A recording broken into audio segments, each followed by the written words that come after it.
Hey, it's Berta. And I'm Lisa. And welcome to Two Takes Later, the podcast where two nostalgic millennials deep dive into your favorite shows, movies, and all things pop culture. Because we're on a mission to rehash our old favorites, obsess over new discoveries, and basically never shut up about how they made us feel. We're talking the scenes that made us ugly cry, the ones that had us throwing popcorn at the TV, and the moments we still can't get over. So grab your snacks, grab your feelings, and get ready for a whole lot of opinions you didn't ask for, but are definitely gonna love. Two takes later, because one take just isn't enough. New episodes every week. Don't forget to like and subscribe. Here we are. We're back. We're back. We're back for another fun episode. Hi, Lisa. Hi, Berta. How was your week? Pass. All right. That's fair. How That's about fair. you? I mean, better than a lot of these characters in Game of Thrones. Touche. Right? Yeah. I mean, we're in some stuff here. Well, it's, season 2, episode 3. Yes. What is dead may never die. Which I completely forgot that until I saw the scene and was like, oh, there's so much like cool setup, you know? There's so many cool things and mysteries. All of our players are somewhere. Yeah, I feel like the board's getting bigger. Yeah.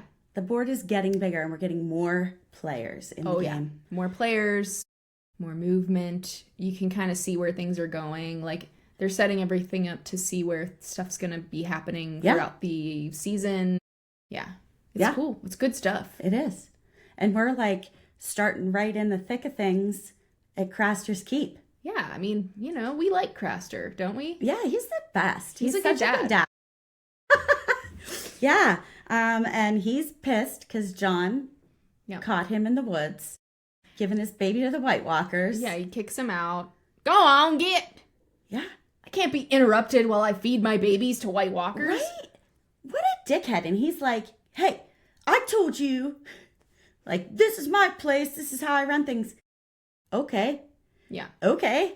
Like, it's kind of ridiculous. Yeah. I just feel so bad. I just feel because, like, they know they're leaving at dawn. Sam goes to see Gilly. Sam, though, is like such a kind of like... I remember watching this and thinking like he was kind of a pushover. Like, of course, Sam is like, you know, has a big heart for like this one wildling. Like, oh, Jon, we have to save her. We have to save her. Yeah. And then he gives her that gift. It's like a thimble that was She's like, his you can't mom. give this away. I'm not giving it away. I'm giving it to you. To keep until I come back. Yeah. When does that ever work out? Like, aren't there so many movies where they're like, you know, it could just be hold on to this until I come back. And then I don't come back. No. Yeah. So I hope Sam comes back. I mean, I have high hopes. He does. Apple pie in the sky hopes. He does. Yeah. I mean, honestly, out of all the couples, Sam and Gilly do okay. They do. And I like them. Yeah. I mean, them. You know, it's fine. Okay. Well, we make a trip to Winterfell. Yes. Bran and his dreams. Mm-hmm. He just has more dreams. He's always dreaming. But he's telling Maester Luwin, like, I see blood on my face. Like, I'm a wolf in these dreams. Yeah. And he's trying to, like, I mean, Bran is only 8 or whatever, like, I don't know. He's trying to explain. I don't even know how you would explain that to somebody. And Maester Luwin was like, oh no, silly boy.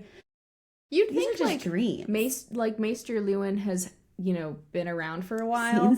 He's in the north. You'd think that he would like have, you know, some idea of like, you'd think he'd be open to these kind of things. Like, it's not that far-fetched. Well, he even says, like, there was magic in the past and the children of the woods, like, and then he's like, but that's no longer. Yeah.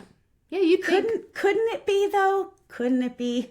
Yeah. Like, I don't yeah. Oh, I know. Yeah.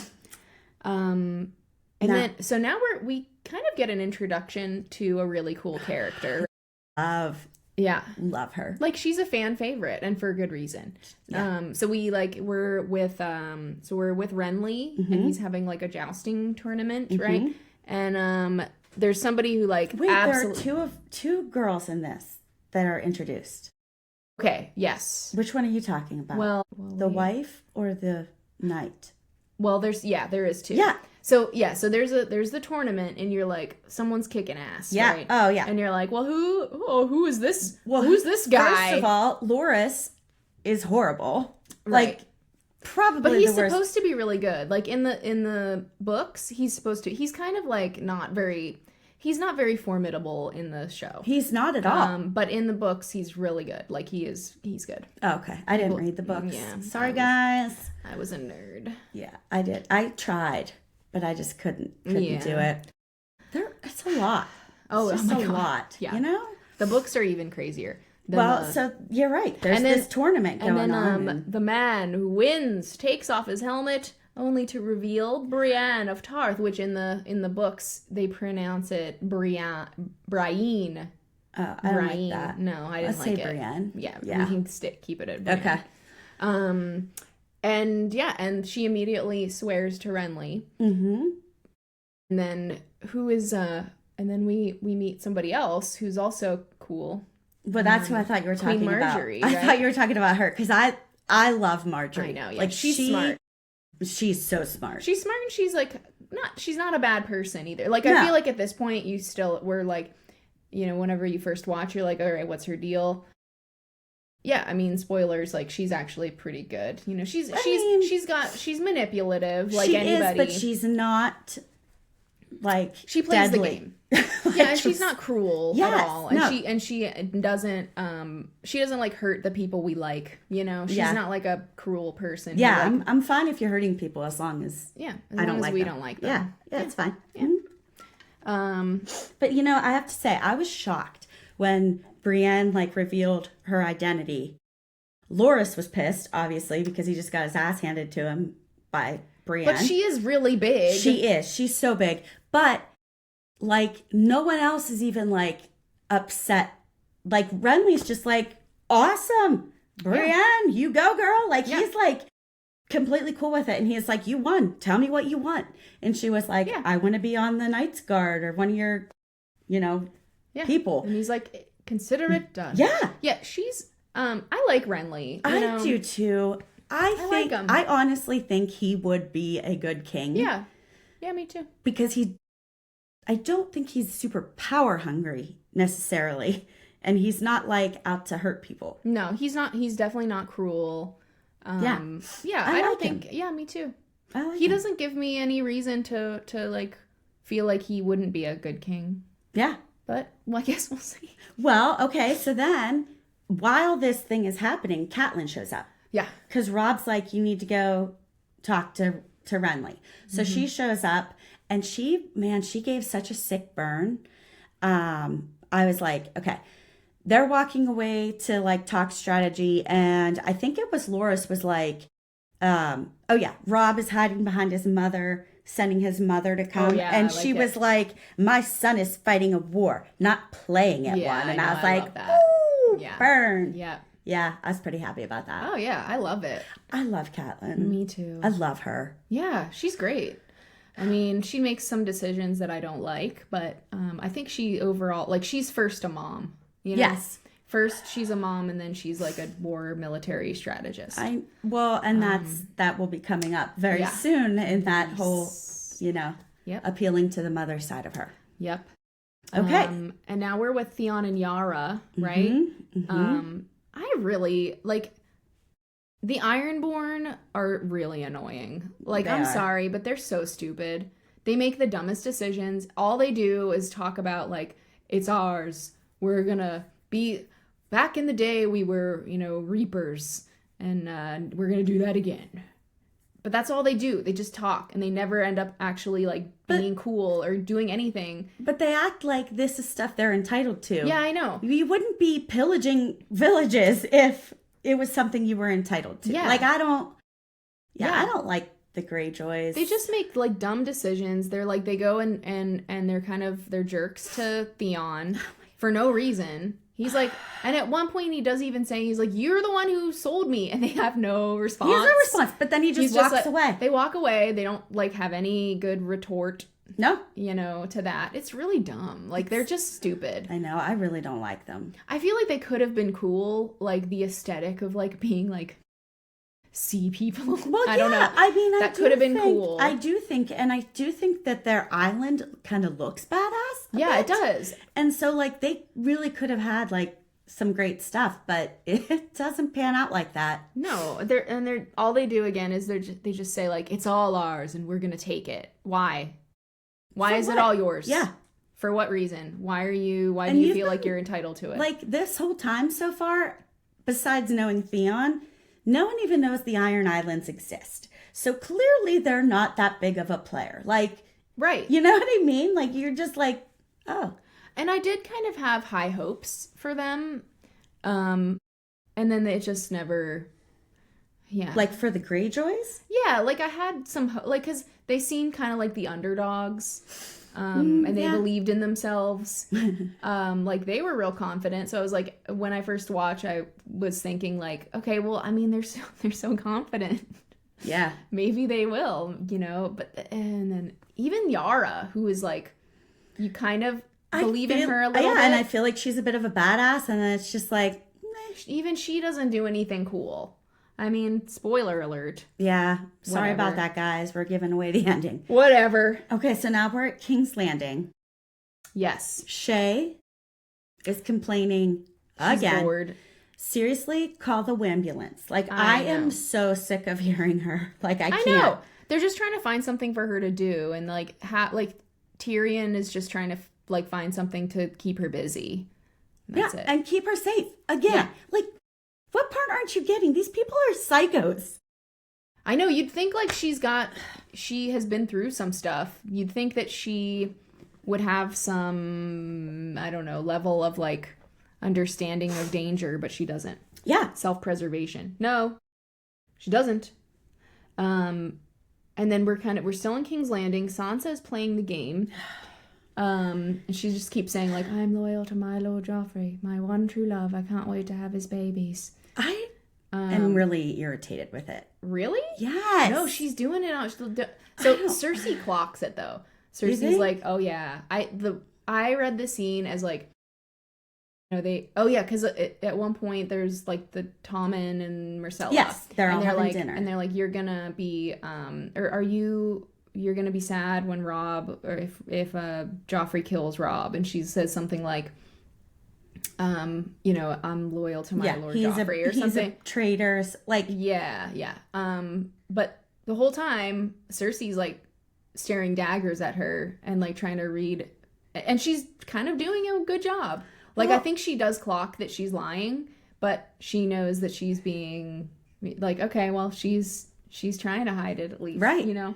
But, like, Cersei keeps calling her little dove, which, like, infuriates me. Because I'm just like, I know you don't mean that. Yeah. I know, like, you might have at the beginning when you first met her, but then everything has changed. Yeah. Everything has changed. But she's like, I don't know, Sansa, like, she's, I don't know. I just, like, see those tears in her eyes all the time. And I'm like, why would you subject yourself to this? Like, really, what is your hope? She doesn't have any way to get out. I mean, like, that's the only way to get out. I mean, I think she's biding her time. Yeah, you know? I know. Yeah. Okay, so now, so she goes back to her room and Shay comes in. And Shay's like, hey, I'm your new handmaiden. And Sansa is a total bitch. Yeah. Like, I think it's like she has no power over anything. And so this is her one chance to have some power over somebody. Mm-hmm. And she's getting her frustrations out. Well, and I do think that's part of it too. Because like Shay's like, well, what am I supposed to do? And she's like, change my chamber pot, brush my hair, blah, blah, blah. And Shay grabs the brush and she's like, not now. And Shay's like, what do you want me to do? And Shay also is not a handmaiden. Right. So she's like, she's no idea. Yeah. Sansa's like, brush my hair. Yeah. Like, you just told her. Whatever. But now we're going to get to the cheese of the sode. Yes. So should we explain the situation? Like, should we go through the situation first and then we'll tie in the cheese? So there's like a fun little montage of Tyrion telling everybody telling everyone like a different story. So he's got Baelish, Varys, and Peter. Pycelle. Okay, yeah, and Pycelle. Yeah. And he tells them all a different thing. And you're like, well, why is he telling them all a different thing? Which, you know. Right. It's because whoever you know, whoever lets it slip, he's gonna know who did it. Yeah. Right? He's gonna know who not to trust. And you know it, because as soon as he's talking with them, he's like, you cannot tell the queen. And you're like, oh, okay. He's really selling it. Yeah, he's like totally super selling heavy-handed it. He about says to Pycelle, it's Dorne. We're selling Marcella off to Dorne to be married. Yeah. And then I think, so who does he tell? Oh, Varys, the Iron Islands. Yeah. And Varys is like, why? Like, what good could that possibly do? But okay, whatever. And then Littlefinger, he says about Robin Arryn. Yeah. The boob sucker. Yes. Boob sucker. And so it's like, now we're like, who can we trust? And I have to say, this scene was so smooth. Much like creamy Havarti cheese, a creamy Danish-style cow's milk cheese from the Emporium selection. Quality and distinction from Aldi Markets. Thank you, Aldi, for your cheese. Thanks, Let's Aldi. try this. Let's try this smooth cheese, like smooth Tyrion. I really like Havarti. Yeah. Havarti is great.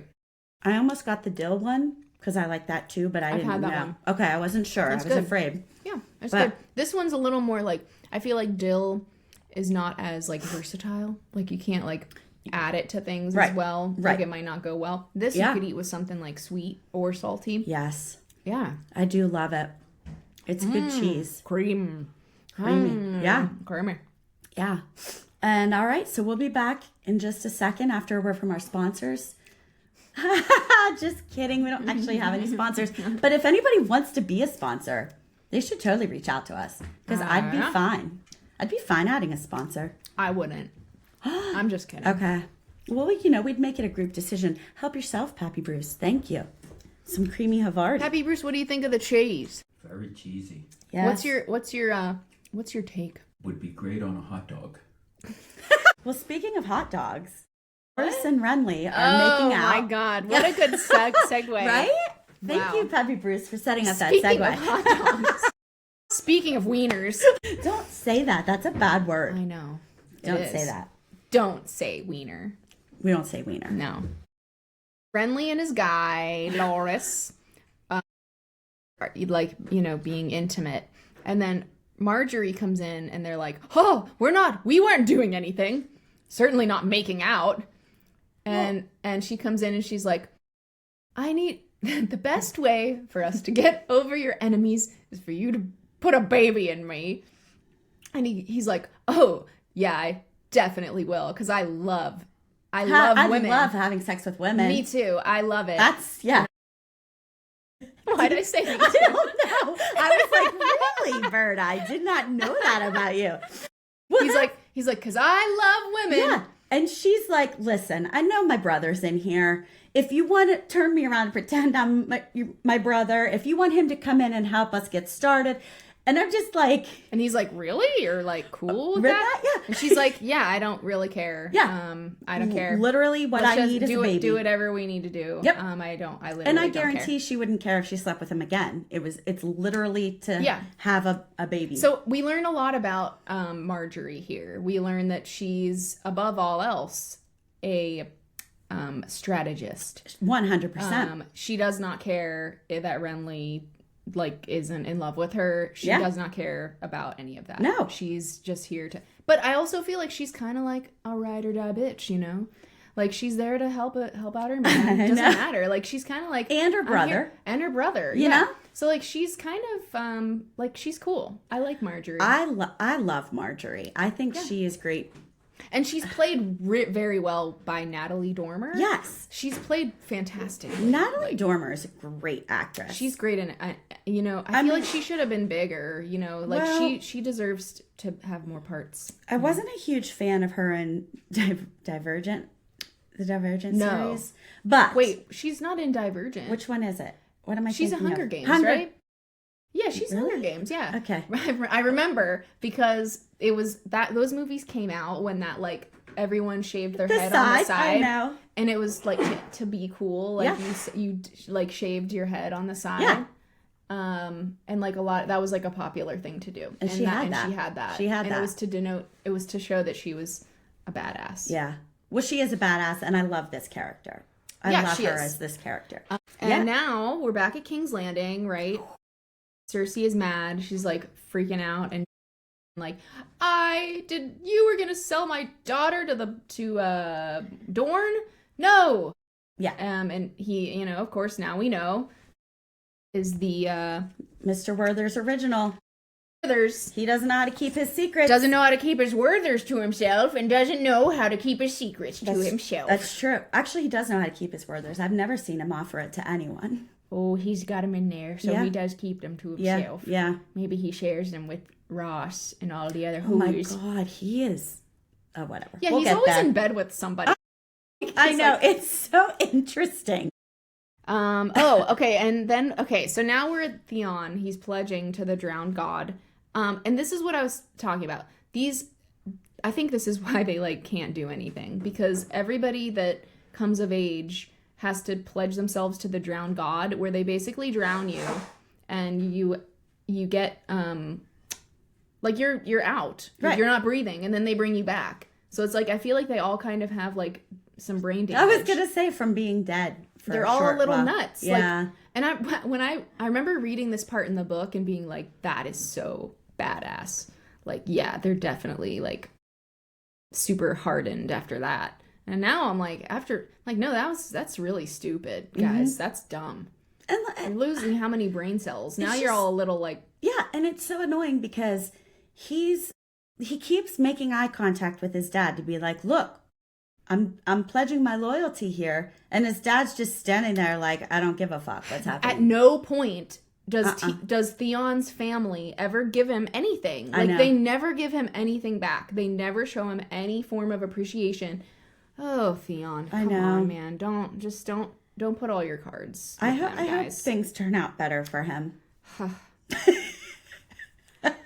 If you're watching this, then you probably already know. But yeah. If you don't, prepare yourself. We'll warn you when it. The worst. I think it's the worst series of like events. Worst series, I would say. The worst fate of anyone. Well, I just mean like gory, like it's just a psychologically. It's psychologically a terrible. Yes. But I wouldn't say that this is the worst. I just mean like worst character arc.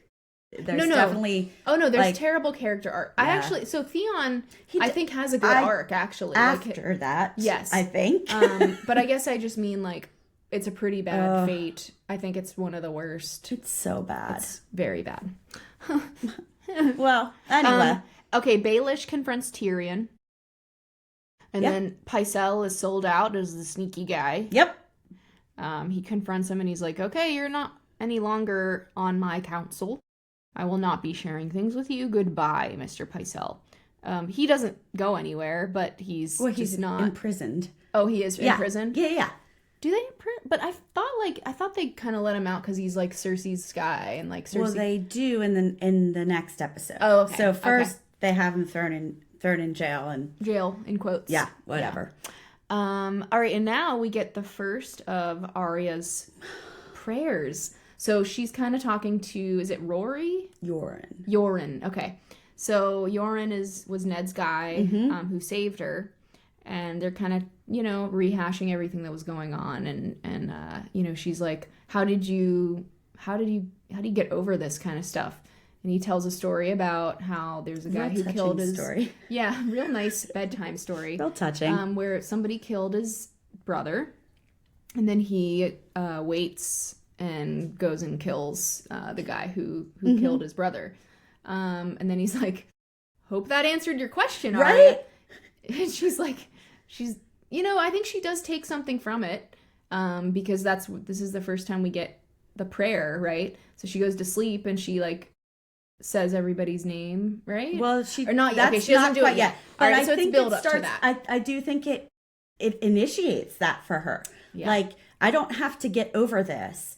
I need to handle it and get revenge. Yeah. I need to control myself and get revenge. And that's what's going to get her through this. She's a little girl and she's kind of learning the ways of this world. And she's one of the only people that is going to I feel like she's learning how to survive and Yeah, kind of, and because she is definitely going through a harsh, yeah. like everything is harsh right now. And then They get overtaken by, is it the Lannisters? there? Yes. So Yep. it's the Lannisters, the king, by order of Lord Joffrey or King Joffrey. What? I can't remember his name. Roran? The guy like the guy on the horse, it's like, oh, Yoren. Yoren.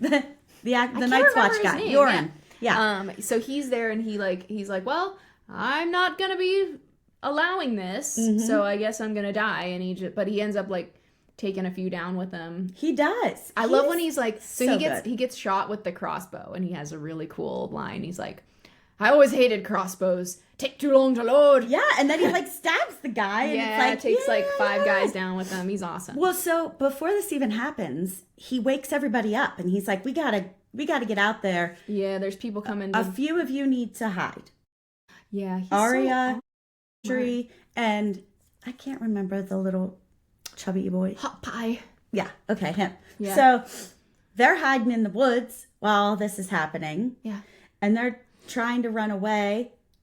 Arya gets, what's his name? Gendry? Jakar. How do you say his name? Oh, Jack and Hagar. Yeah. So he's yelling because their cell is on fire. Yeah, and he's like, I need, help us. Girl, help us. And she goes and gets an axe and gives it to him. Yep. And then runs away. Yep. So we have no idea what happens with them. Yeah, but you know. Yeah. Yeah. As we've seen Right. shows before. Yeah, so yeah. You watch it and you're like, oh, Okay. All I right. think they're getting out. Yeah, I think they're going to make it. I think And they're then, going to make it. so they're like, we're going to Harrenhal. Harrenhal is a bad place. Oh my It's goodness. where a siege was at one point, I think, and like people, it was very bad. Which, Harrenhal, yeah. isn't that what Tyrion offers Peter for setting up this Yeah. alliance? Why would he want that place? It's a good strategic place, but it ain't so happy. It certainly isn't. They get there and no, they don't get there yet. But there's a kid that's crying, and he's like, I was shot in the leg. I was shot, and like, kid, what do you think Yeah. you're doing? He's like, you're gonna need to carry me, and the guy who he just watched like slaughter everybody. You know, he stabs him and he kills him. But he's like, it's sure, give horrible. me your hand. It's Pulls really the bad. It's bad. What were you thinking? I don't know. You're so stupid. Yeah, I mean, I guess that's your only option. you just watched these guys kill everybody. I don't know what I would do. Well, I let's know, be because real. I'm just thinking you can't get away. And so they're like, we are gonna kill somebody if you don't. So the bad guys are like, we're gonna kill somebody if you don't tell us who Gendry is or whatever. Arya thinks quick. Yeah, she does. She's a quick thinker, and she goes, "You wanted to kill Gendry? You've already got him. He loved that helmet." Yeah. Because that the kid, black. so when everyone ran out, Yeah. that kid saw that the helmet was left behind, and I think he thought it was going to be his, like, protection. Yeah. So he took it. Yeah. Well, didn't that come back and bite you in the ass? How interesting. Right? No one has IDs on them. Right. It's not like anybody has like a passport Right. or an ID. Yeah. You can kind of just like pretend to be somebody else. Right. Like Arya's doing. Yeah. Yeah. You can literally just like cut your hair and be like, I'm not that person anymore. Yeah. So, yeah. So she thinks quick and kind of buys Gendry his not freedom, but I guess buys him some time. Yeah, his life. Give him some time. Before Yeah. Because they're not going to a great place. They're not. But there's something there, there's some hope here. I mean, you There's gotta a little have hope. You gotta have hope. You always got have to to. have hope. You have to. But then they're on their, so the recruits are on their way to Harrenhal, and we cut to black. Cut to black. That's the end of season 2, episode 3 already. I know. I can't believe it. We're just like blowing through these. Yeah. Hope everyone's enjoying the ride. I mean, I'm enjoying it for like the 5th time in my life. Oh, I was talking about our show. Oh. But yeah, Game of Thrones. I hope you're enjoying that ride too. Yeah, I mean, Yeah. I think it'd be fun if everybody like watched along. Yeah. You know? I know. And then, comment you know, if you have any questions or you have anything you'd like to share about it, you know, we're here. We're open. We're Yeah. open for lots of things. Yeah. Like suggestions and questions. That's what it's talking about. Not, Okay, all not right. like I'm having sex with women. Okay, well, anyway. Do you know what it reminded me of, that part when on 40-Year-Old Virgin, when oh my god, so the guy Michael Scott. Michael Steve Scott Carell. Steve Carell. He's like, they're like, have you been talking about like what a boob feels like? And he goes, yeah. Have you ever touched a boob? It's like a bag of sand. That's what it reminded me of when Renly's talking about. Oh, liking women, Yeah. being in love. Sure, I He's can like, do yeah, this. I like women. Well, he They're immediately so- is like, it's the wine. Well, Okay, and then buddy. he also is like, I love women. I love their dresses and their fashion. That dress is really pretty. Yeah, I really like how your hair Your is hair is done. awesome. Oh my gosh. Yeah. I mean, I can't wait because It's in like the a next bag of episode, sand. I do have a fashion episode Ooh, okay. in the next one. So come right. back and join us for the next episode. All right, guys. Bye. Bye.